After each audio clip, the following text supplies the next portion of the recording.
pour face à Philippe de Villiers. Cher Philippe, bonsoir. Bonsoir Elliot, bonsoir Geoffroy. Geoffroy Lejeune est là comme chaque vendredi soir. Cher Geoffroy, bonsoir. Bonsoir On va le remercier, Philippe de Villiers, parce qu'à la fin de l'émission la semaine dernière, vous nous avez offert quand même un merveilleux livre que j'ai commencé, je ne l'ai pas terminé, celui de votre petit-fils, Jacques de Villiers, Le bâtard du Roussillon.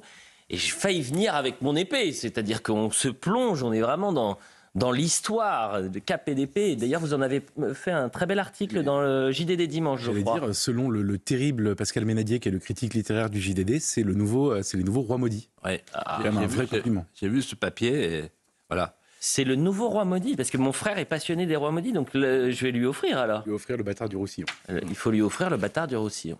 Ouais. Bon, à défaut d'avoir une épée, j'ai un stylo. Ça marche pas beaucoup. On peut pas aller faire la guerre avec ça, Philippe de Villiers, non? C'est pire que ça. Bon, on a beaucoup de choses à traiter ensemble, cher Philippe.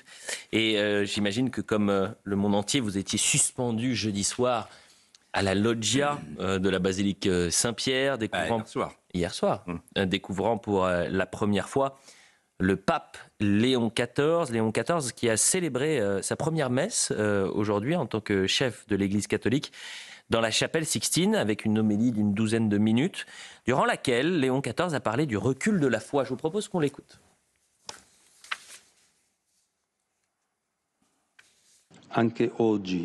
Aujourd'hui encore, nombreux sont les contextes où la foi chrétienne est considérée comme absurde, réservée aux personnes faibles et peu intelligentes. Des contextes où on lui préfère d'autres certitudes, comme la technologie, l'argent, le succès, le pouvoir et le plaisir. Geoffroy Lejeune. Cher Philippe, est-ce que vous connaissiez le cardinal Robert Francis Prévost, qui s'appelle désormais Léon XIV, et quels sentiments vous inspire-t-il? Alors premièrement, je suis comme tout le monde, comme les vaticanistes. Les vaticanistes sont au choix du conclave, à la fumée blanche, à la fumée noire, ce que les sondeurs sont à la vie politique française. et tout le monde écrivait « Le cardinal Parolin va être pape ». Donc, conformément à l'usage, à la coutume et au mot historique, il est entré pape, il est ressorti cardinal. Et on a eu une surprise. Alors moi, je ne connaissais absolument pas ce pape.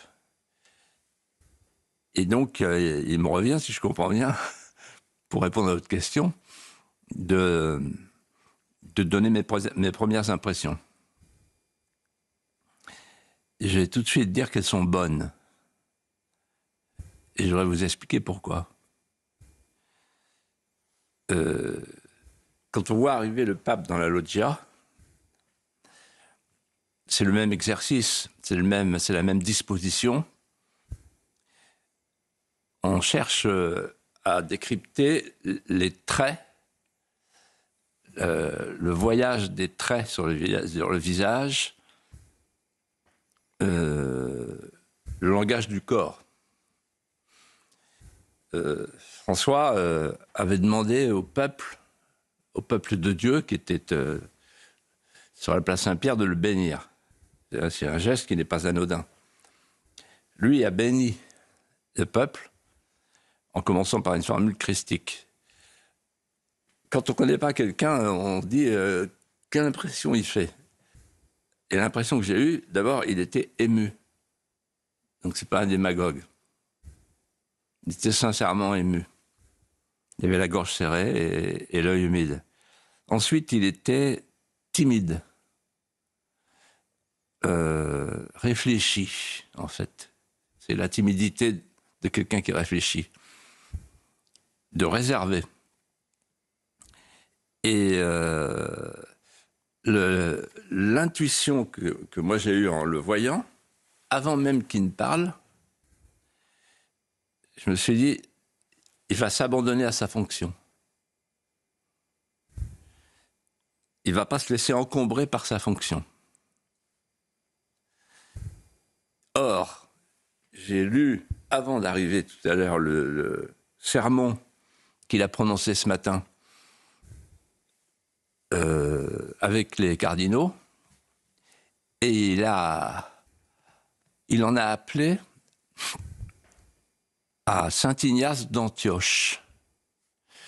Il a évoqué la lettre aux Romains de Saint Ignace d'Antioche, dans laquelle Saint Ignace d'Antioche, prisonnier des Romains, leur dit « ça n'a pas d'importance, il faut que je m'identifie au Christ, je vais donc être remis aux bêtes sauvages, il ne restera rien de mon corps ». Et il prend cette phrase pour dire « ma mission en tant qu'évêque de l'Église universelle, c'est de m'abandonner à ma fonction et je vous demande en fait d'en faire autant ». Et donc on n'est plus dans une église égocentrée, on est dans une église christocentrée. Ça, c'est la première impression. Donc la mine, l'intuition, la morphopsychologie. Alors après, il y a le vêtement liturgique. Vous voyez, je chemine avec vous en prenant chacun des éléments de la vision d'hier soir. Alors, le vêtement liturgique, en fait, renoue avec la lignée Pie X, Pie XII, Benoît XVI, Jean-Paul II. On n'est plus dans une volonté affectée du dépouillement pour dire « regardez comme je suis simple, regardez comme je suis pauvre, moi le pape des pauvres, moi le peuple de Dieu ». Si je pouvais être en guenille, je serais en guenille. Non, c'est plus ça. Je suis pape et donc je m'absente de moi-même. Et donc je revais la tenue de cérémonie de tous ceux qui m'ont précédé. Je m'inscris dans une lignée. Il n'y a pas de rupture de style. Il n'y aura pas de rupture de style par rapport à la longue lignée des 267 papes. Donc il a la fameuse cape qu'on a connue il y a déjà très très longtemps. Et ce matin, la liturgie était très largement latine, très largement traditionnelle, et d'une grande sobriété, d'une grande beauté. Donc on a là une indication. Troisièmement, le nom. Alors là, je vais m'arrêter sur le nom parce que c'est très important, c'est le plus important. Donc Léon. Alors déjà, c'est pas François II. Alors pourquoi je dis ça? Parce que quand Jean XXIII est mort, on a eu Jean-Paul Ier. Donc Paul VI, Jean XXIII, Jean-Paul Ier. C'est-à-dire qu'il a collé les deux noms précédents pour expliquer, voilà la continuité conciliaire. Et puis ensuite, on a eu Jean-Paul II, qui s'inscrivait dans la continuité du prédécesseur.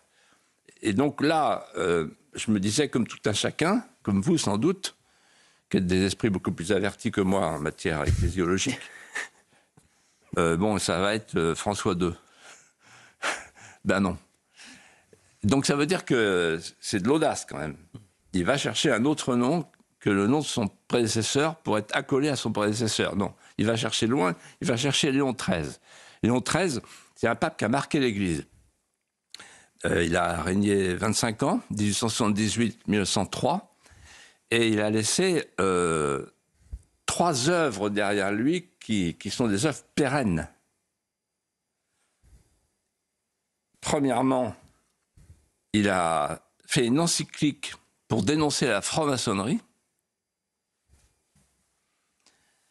Ensuite, il a créé l'université pontificale de saint Thomas d'Aquin. C'est pas rien. Et enfin, et surtout, c'est ce qu'on retient le plus souvent sans trop comprendre ce qu'il y a dedans, mais je vais l'expliquer en 2 mots. Il a donc publié Rerum Novarum. Déjà, Léon XIII se place, dit-il, dans ses premiers moments, dans la perspective des 2 Léons qu'il a choyés avant lui. Léon le Grand, qui est en fait le pape qui a fait reculer Attila, Donc, il sait ce que c'est qu'une menace qui entoure Rome. Et ensuite, c'est le pape du concile de Chalcédoine qui dénonce le monophysisme. Après le concile de Nicée, 451, et le concile de Nicée 325, qui dénonce l'arianisme. C'est-à-dire que c'est un pape qui dénonce les hérésies.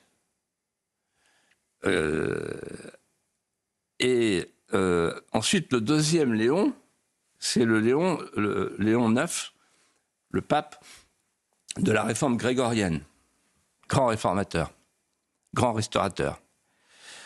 Donc je reviens à Léon XIII et à Rerum Novarum. Quand je mets bout à bout le choix de son nom, l'œuvre de Léon XIII et ce qu'il a dit dans son sermon ce matin à la chapelle Sixtine,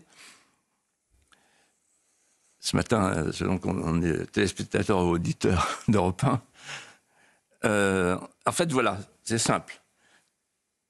Voilà ce qu'il nous dit. Il y a eu Léon XIII, qui a été le pape de la révolution industrielle. Je serai le pape de la révolution numérique. Il a très bien dit ça, entre les lignes, ce matin. Qu'est-ce que ça veut dire, le pape de la révolution industrielle? On l'a oublié, mais Léon XIII, il dénonce le marxisme. Il dit le marxisme, c'est un matérialisme mortifère. Derrière lui, il y a Rapidis qui dira intrinsèquement pervers. Bon. Ensuite, il dénonce le socialisme. Le socialisme. Bon. Il faut dire qu'il emboîte le pas des chrétiens sociaux. On ignore aujourd'hui ce que c'est, mais les premiers qui ont dénoncé le capitalisme libéral et le socialisme, ce sont les chrétiens sociaux. C'est-à-dire Albert Demain, le docteur Villermé, qui dénoncent la misère dans les usines, bien avant les marxistes et les socialistes. Lui, il prend tout ça et il dit « je ne veux pas du socialisme ». Pourquoi? Parce que les socialistes ont fait l'appropriation collective des moyens de production. C'est la fin de l'idée de propriété. Or, la propriété manifeste la priorité ontologique et téléologique de l'homme sur la société, mais elle ne se justifie que si elle a une fonction sociale. Méditez cette phrase, tout est dit. C'est d'une actualité brûlante. Et il dit, aujourd'hui je vois que le travail et le capital se dissocient. Quelle actualité là encore. Et donc en fait il va appliquer Léon XIV la même méthode que Léon XIII à la révolution industrielle sur la révolution numérique. C'est-à-dire la révolution qui est devant nous. Et vous verrez qu'il y aura des encycliques là-dessus. Alors ensuite, et pour terminer, il y a son parcours, sa formation. Alors là, c'est clair et net, c'est un canoniste, donc c'est un grand juriste. Donc il est rigoureux. Ensuite, c'est un augustinien. Saint-Augustin, les deux cités. C'est pas la gauche qui a inventé les deux cités. Hein. La cité terrestre, la cité céleste, c'est Saint-Augustin. C'est l'Église. Et enfin, il est thomiste. Et donc, les trois réunis lui donnent un profil d'un homme sérieux intellectuellement. Et en plus, il est mathématicien. Et en plus, il est polyglotte. Alors moi, ça m'impressionne énormément parce que je parle deux langues, le français et le patois vendéen. Non, il parle toutes les langues de la Terre, il a été au Pérou, etc. Voilà. Et enfin, et je terminerai par là, il y a les premiers mots. Les premiers mots sont nets et clairs. Le premier mot, il parle de la vie éternelle. Il ne parle pas comme Teilhard de Chardin. Il ne parle pas de faire un paradis terrestre qui va se prolonger dans l'au-delà, l'alpha et l'oméga.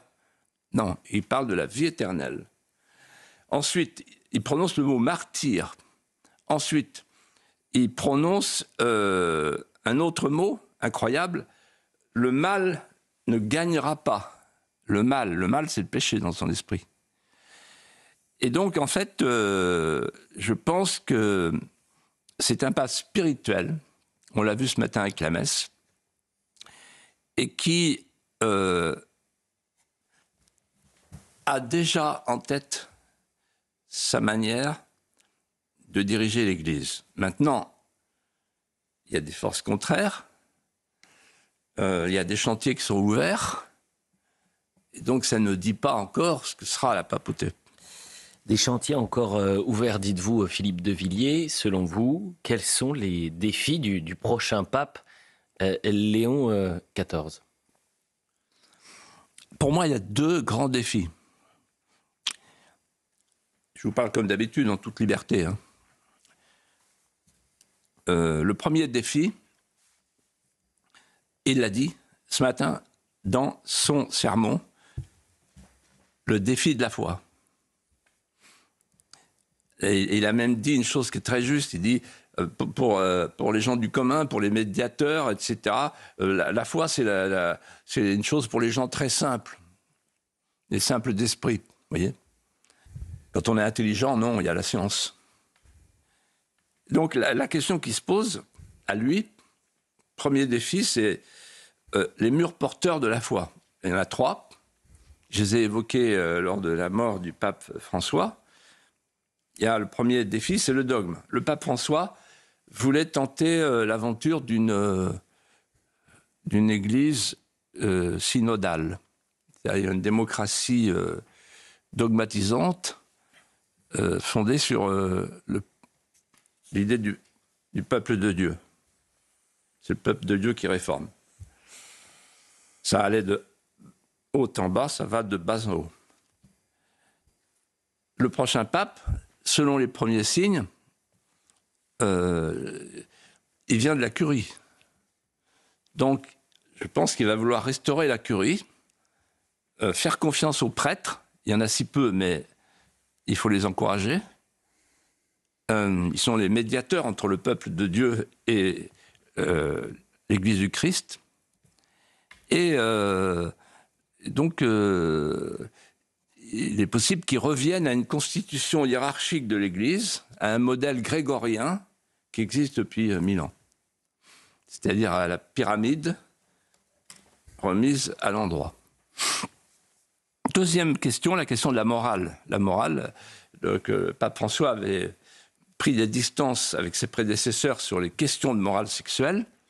Il a fait 2 sessions sur la famille qu'il a mis au pluriel. Les familles. On s'en souvient plus, mais moi je m'en souviens. Ça m'avait étonné. Les familles. Il avait même dit les familles nombreuses. Attention, c'est les familles de lapins. Ça avait beaucoup choqué.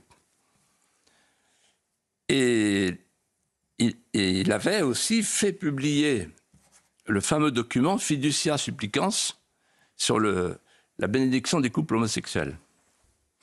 Et on ne s'en souvient pas, peut-être vous vous en souvenez parce que vous êtes des journalistes attentifs, mais on a annoncé la venue en septembre ou octobre prochain du LGBT, un pèlerinage du LGBT, passant par le Grand Porche là, de Saint-Pierre, pour un pèlerinage.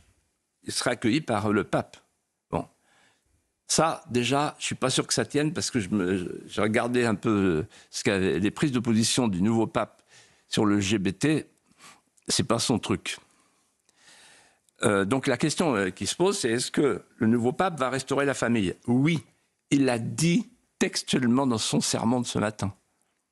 Il a déploré la disparition de la famille. Voilà, tout est dit. Parce que, en fait, la famille, c'est l'enracinement. Vous savez, Simone Weil, la grande philosophe, disait l'enracinement est le besoin le plus profond et le plus méconnu de l'âme humaine. Donc c'est à l'Église de dire enracinez-vous, restez enracinés, gardez vos attachements vitaux. Troisièmement, la liturgie. Là, le pape François avait donc rompu avec son prédécesseur. Il avait rejeté le motu proprio, alors même que son prédécesseur, à l'époque le cardinal Ratzinger, m'avait dit moi personnellement, l'Église ne peut pas interdire ce qui a été le cœur de sa vie pendant des siècles. Donc là, le nouveau pape, à mon avis, il voit le monde, il connaît le monde, et il voit bien que dans le monde, ce qui est en train de se passer, c'est une soif de verticalité, de spiritualité, de beauté et de mystère, de cérémonial. Vous voyez, on retrouve d'ailleurs, depuis la mort du pape, on retrouve le cérémonial traditionnel, voilà. Et tous les gens se pâment et pleurent de joie, en disant joie, pleure de joie, certitude, comme disait Pascal. Voilà. Et la deuxième question, j'ai dit le premier défi, donc c'est la question du dogme, de la liturgie, de la morale. Le deuxième défi, c'est la question des fractures du Concile Vatican II. Et j'écoutais le professeur Lemoyle qui disait très bien, en fait, en gros, il y a trois mouvances aujourd'hui dans l'Église. La première mouvance, c'est la mouvance de la tradition, qui veut une Église théocentrée et qui veut qu'on ne passe pas par perdre ses profils à la liturgie, parce qu'on va au bien et au vrai par le beau. Vous savez, le chant grégorien, ce gémissement primordial et doux qui vient apprivoiser les profondeurs de l'âme humaine. Ensuite, il y a deuxième mouvance qu'on appelle des classiques, c'est le concile, tout le concile, rien que le concile. C'est l'application. Donc la tradition, la mouvance de la tradition. La deuxième mouvance, c'est la mouvance de l'application.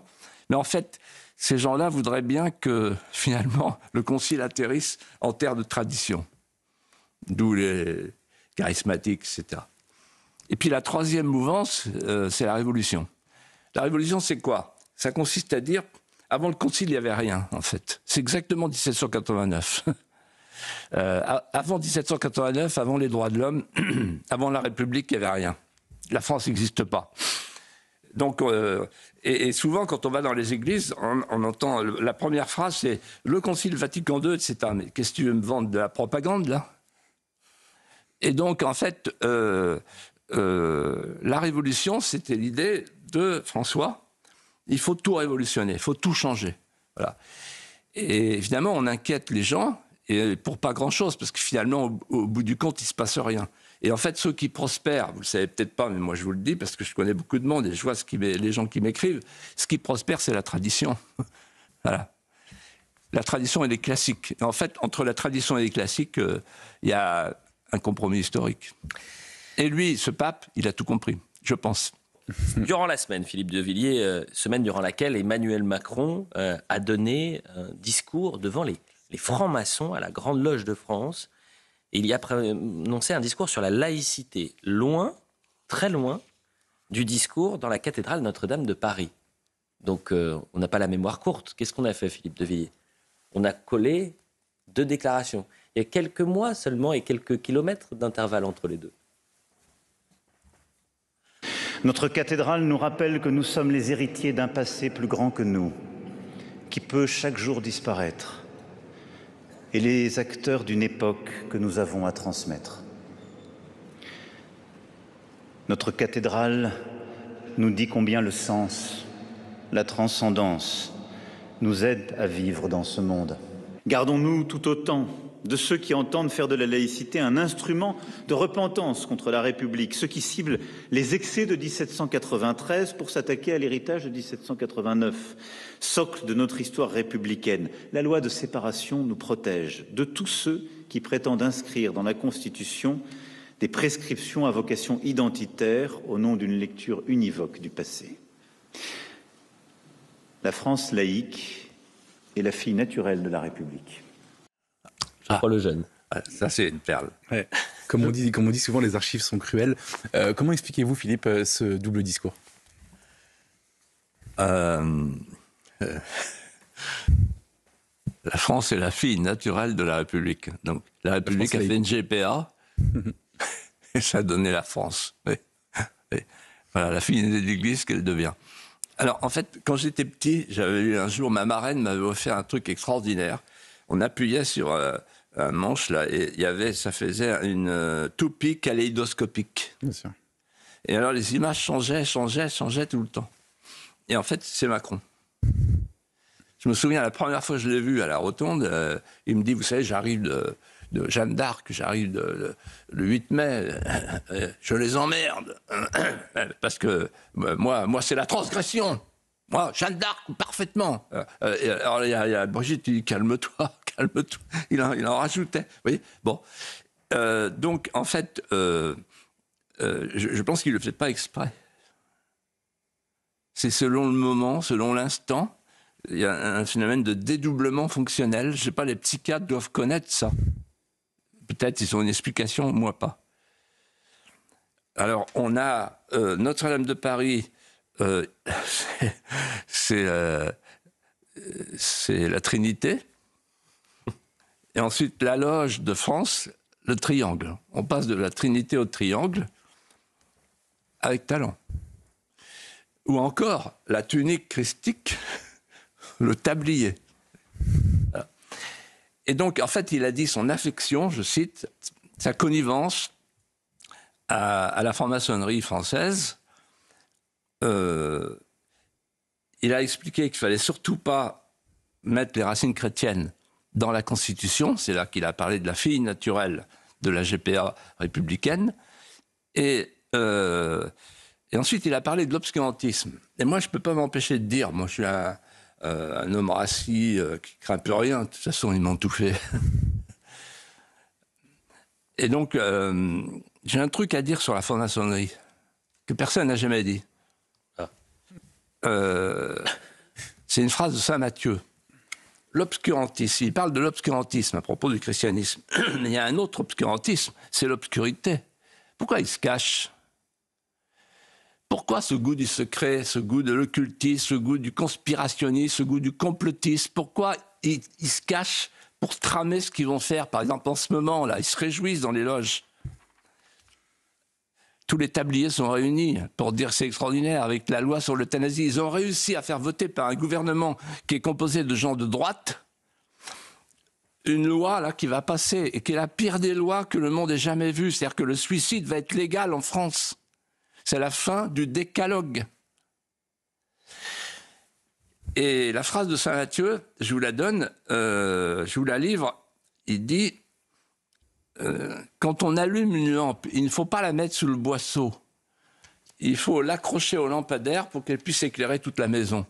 Et je leur dis, mais pourquoi vous vous cachez ? Qu'est-ce que vous avez donc à cacher ? Quels sont les plans secrets que vous nous cachez ? Venez donc sur la place publique, parlez avec nous. Là. Alors, j'ai noté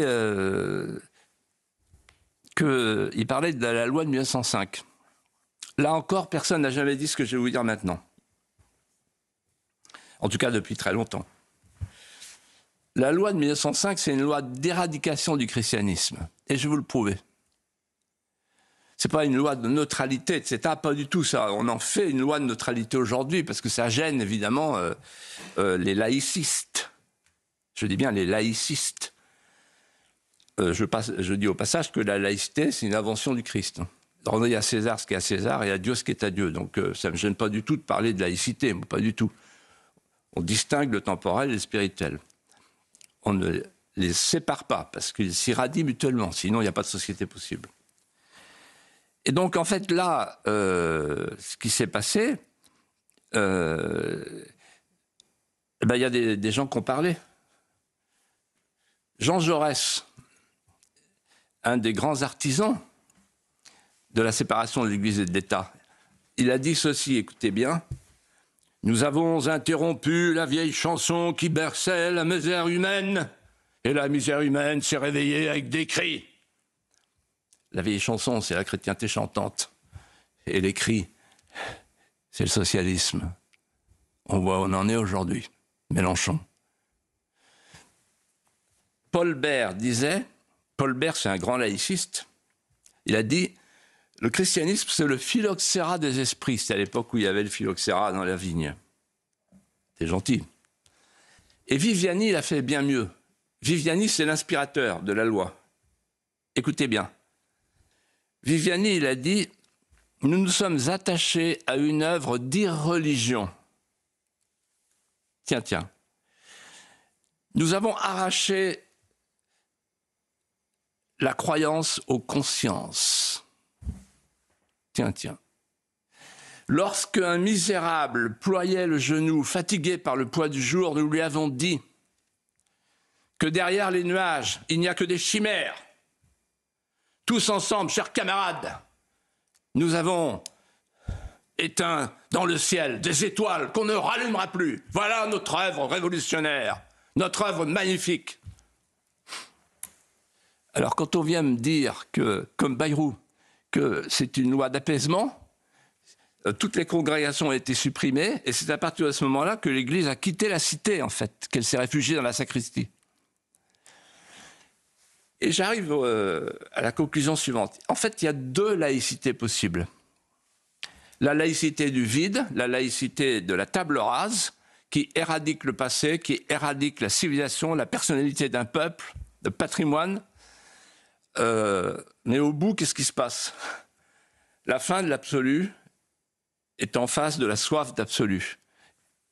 Les laïcards font le vide, les islamistes font le plein. Les laïcards font le vide et les islamistes le remplissent. Mais il y a une deuxième laïcité que j'appelle la laïcité amoureuse. La laïcité amoureuse, c'est la distinction du temporel et du spirituel, mais accordée à l'idée qu'il faut préserver la mémoire vivante du dépôt millénaire. Et là, je vais vous dire quelque chose que je pensais tout à l'heure en marchant dans Paris. Je me disais, au fond, qu'est-ce que le peuple français? J'ai envie de dire quelque chose ce soir sur le peuple français, à propos de la laïcité. En fait, le peuple français, c'est un peuple politique, comme aucun autre. Pourquoi? Parce que c'est le peuple qui associe dans un composé harmonieux l'auctoritas et la potestas, comme aucun autre. Et il reste un petit filet de Saint-Crème dans le pouvoir, quel qu'il soit. C'est une sacralité d'incarnation. Ça, c'est la France. Ensuite, le peuple français, c'est un peuple métapolitique, c'est plus fort. Qu'est-ce que c'est qu'un peuple métapolitique? C'est un peuple qui comprend qu'une nation n'existe pas s'il n'y a pas des contours et des compteurs. Les deux. La France, c'est un acte littéraire, c'est pas pour rien. Donc une romance. Et troisièmement, et surtout, c'est ce que je voulais dire par rapport à votre question, la France, le peuple français est un peuple métaphysique. C'est-à-dire qu'il appartient à ce qu'on appelle le continent de la vie interrogée. La France interroge. La France se tourne vers la transcendance. On a vu avec l'inauguration de Notre-Dame. Et je vais être très précis. À quoi voit-on qu'un peuple est métaphysique ou pas? On le voit à la trace qu'il laisse, à ce qu'il a dessiné et ce qu'il laisse derrière lui. Or, on dit souvent, les historiens disent, tout Rome est contenu dans le forum. On dit aussi que la Grèce est contenue dans le Parthénon. Et on ajoute, s'il est vrai que dans l'histoire des hommes, celle d'un peuple est tout entière contenue dans une œuvre particulière, alors la cathédrale, c'est la France. Pourquoi? Parce que c'est un vaisseau renversé d'un peuple croisé qui donne des ailes à la pierre. Unique au monde. Autre sujet à présent, Philippe de Villiers. Dans la première partie, nous avons parlé du pape Léon XIV, qui a adressé un message à la paix, un message de paix à la loggia. 24 heures plus tôt, c'est le président syrien par intérim, ancien chef djihadiste, qui était reçu à l'Élysée pour sa première visite en Occident. Une poignée de main qu'on va découvrir ensemble dans la cour d'honneur de l'Élysée. Et certains ont parlé de poignée de main de la honte. Je vais vous proposer qu'on écoute le président Al-Shara, qui autrefois était appelé Al-Jolani, quand il était l'un des chefs de file de groupes djihadistes. Écoutons justement Al-Shara sur le terrorisme en Syrie.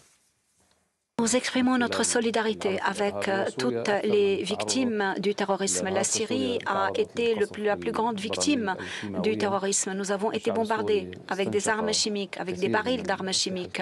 Nous n'avons rien à voir avec les actes terroristes et criminels qui ont eu lieu en Syrie et à l'extérieur. Geoffroy Lejeune. Fallait-il, Philippe, recevoir Al-Shara à Paris, celui qu'on connaissait avant sous le nom de Al-Jolani? On pouvait penser aux familles du Bataclan, Samuel Paty, Dominique Bernard, à toutes les victimes. Et si on pense aux familles du Bataclan, on se souvient, on peut retrouver ensemble des citations, des félicitations adressées aux terroristes du Bataclan par ce monsieur, par ce terroriste. Ancien d'Al-Qaïda, enfin il a tout fait, Daesh, il a tout fait. C'est un terroriste. Donc c'est une honte. C'est une honte parce que la promesse n'a pas été tenue, en fait. Comme d'habitude. je sais pas si on avait traité ça le 8 décembre dernier, le 8 décembre 2024. La promesse, il arrive et il dit tous les Syriens sont frères, les minorités ethniques et religieuses seront protégées. Bon, elles ne l'ont pas été. Massacre des Alaouites, des Druzes et des chrétiens, par milliers. Bon, la promesse n'a pas été tenue par un pouvoir qui est composé de gens de Daesh, de Al-Qaïda, etc. Et puis, il y a un chef. Ce chef, donc, il est passé la djellaba à la tenue de Cuba, quelques instants. Maintenant, il est en cravate. Il a même une cravate bleue comme moi. Et une barbe qui est plus conséquente que la vôtre. C'est un signe. Et en fait, on dit de lui, c'est un islamiste modéré. Alors, la question que je pose, quelle est la différence entre un islamiste modéré et un anthropophage modéré? Ou encore un piranha végétarien? C'est en sérieux. La France, depuis le début, elle déroule le tapis rouge. Souvenez-vous, Macron qui dit « l'état de barbarie est tombé » le 8 décembre. Et puis son ministre des Affaires étrangères va là-bas.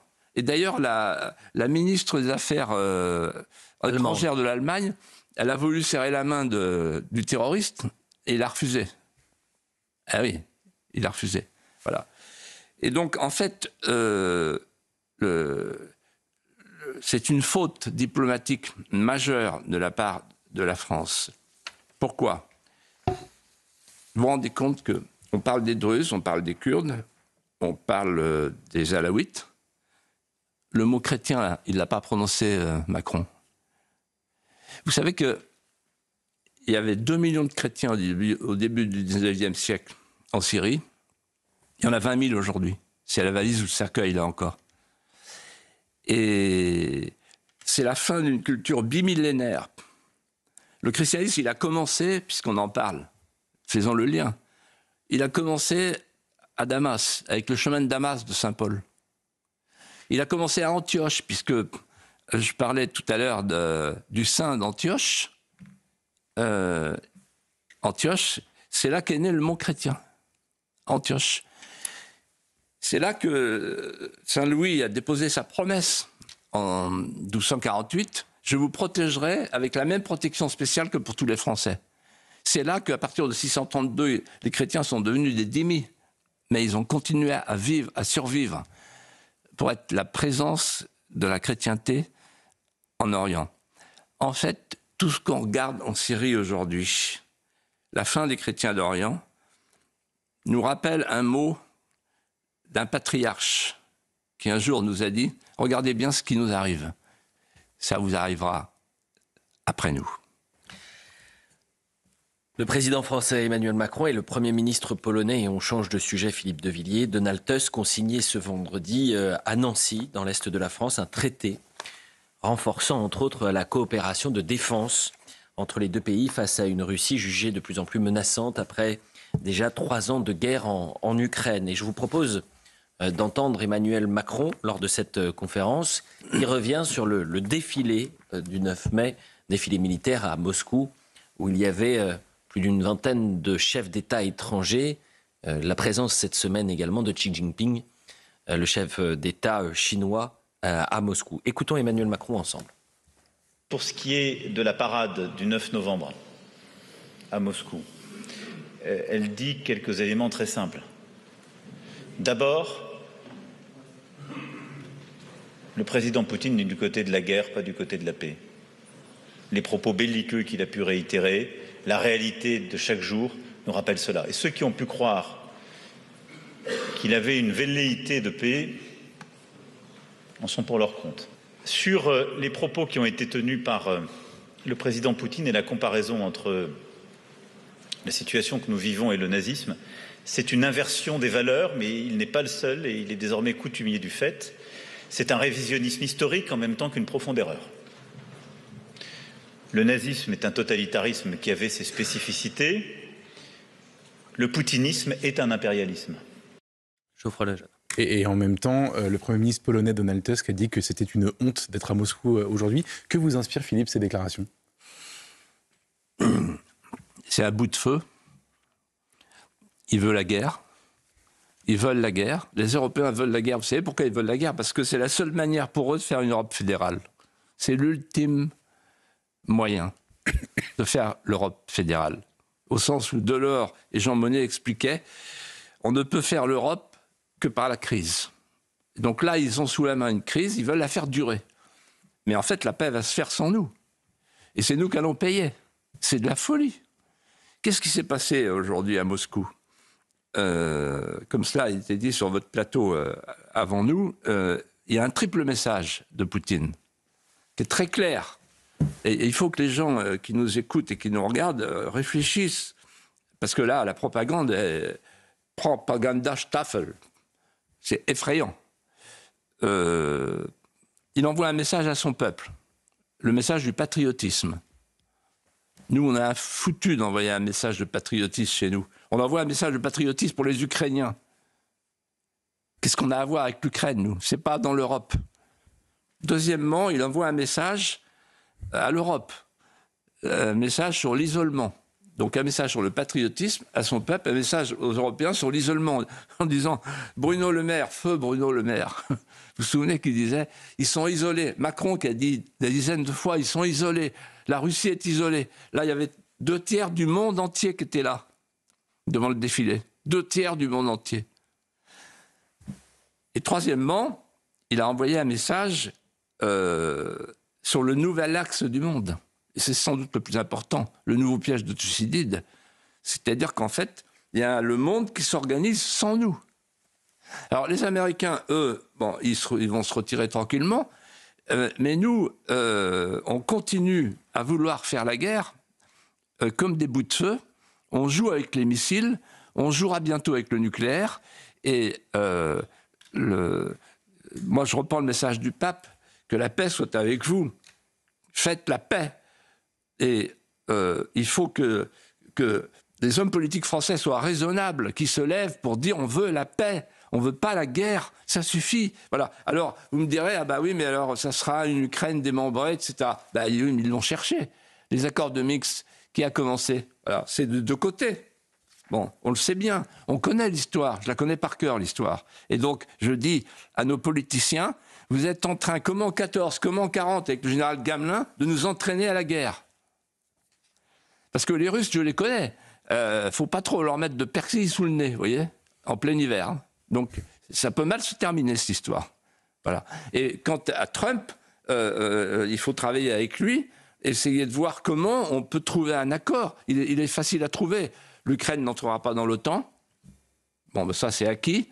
Ensuite, il faut laisser les territoires conquis, y compris la Crimée, qui est russe depuis très longtemps.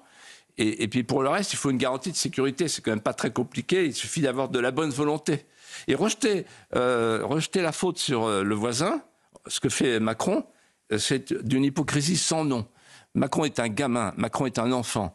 L'Ecclésiaste disait « Malheur au royaume dont le prince est un enfant ». T'es obligé de me dire, de me regarder quand vous dites malheur? Non, mais c'est en vous regardant que j'ai été inspiré. Compte tenu de la différence d'âge. J'ai cru que c'était pour d'autres raisons, et notamment sportives. Mais nous fermons tout de suite la parenthèse. Voilà. Philippe de Villiers. Le 8 mai, la France a commémoré la libération d'Orléans par Jeanne d'Arc.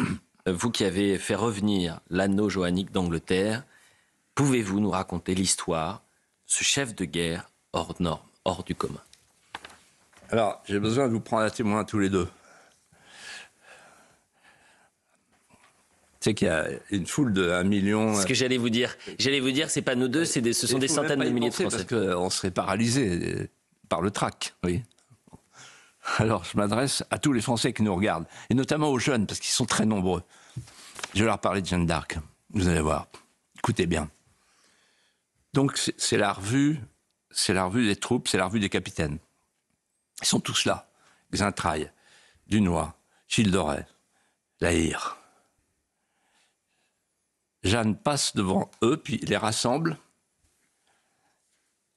et s'adresse à eux d'une voix ferme. Écoutez-moi, messieurs les capitaines.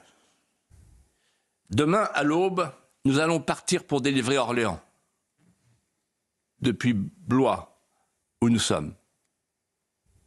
Je vous demande de renvoyer chez eux et de chasser tous les échauffés qui ont dans vos rangs la bouche empuantie d'injures. Nous ferons une armée, pas une crapaudaille.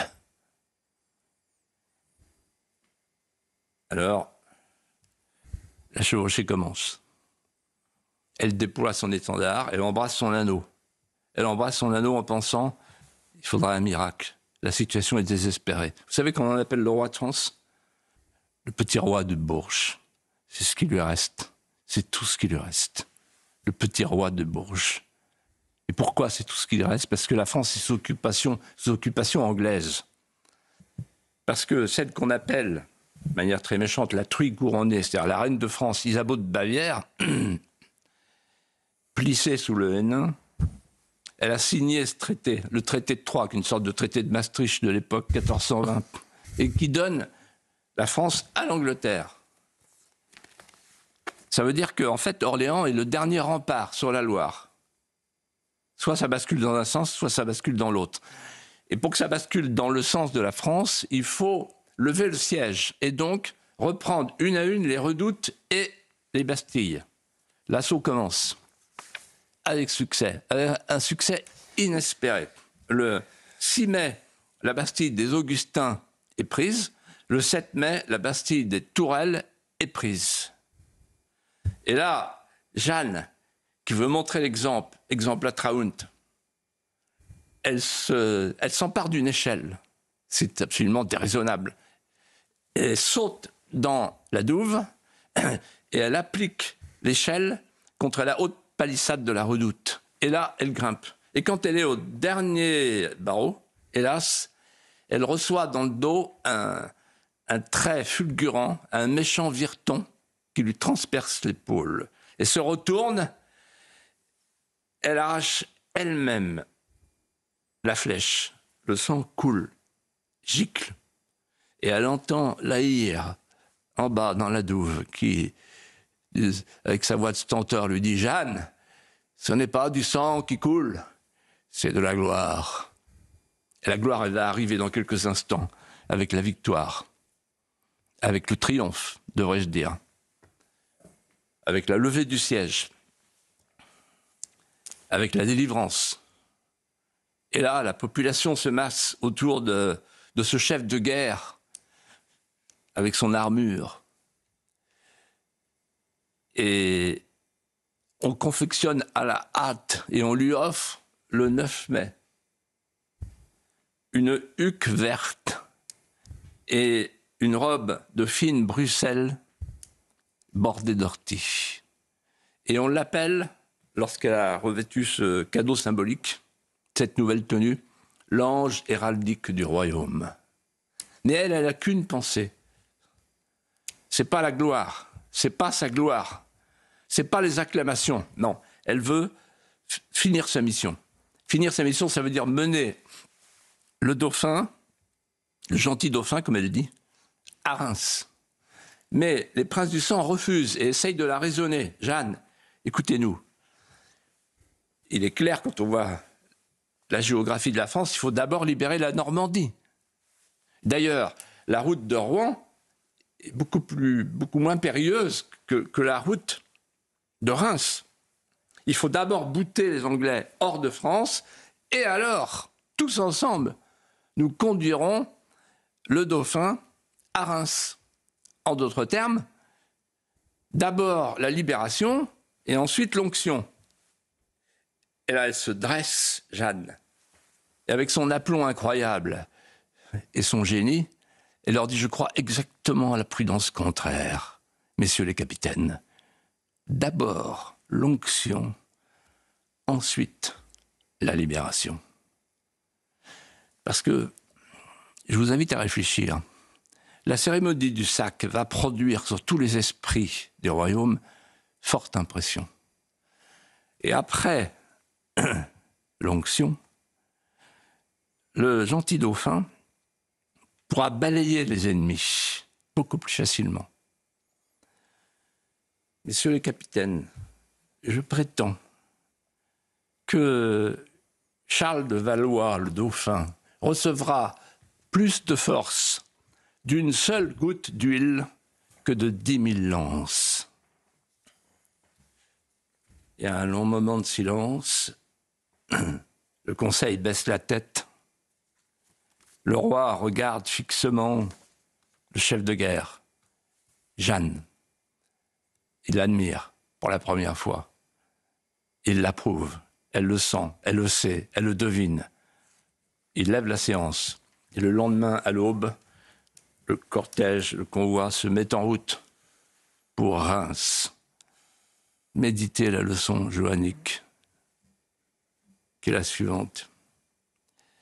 Il ne faut jamais s'arrêter aux maximes d'une simple politique quand il s'agit de confondre les calculs de la politique ordinaire.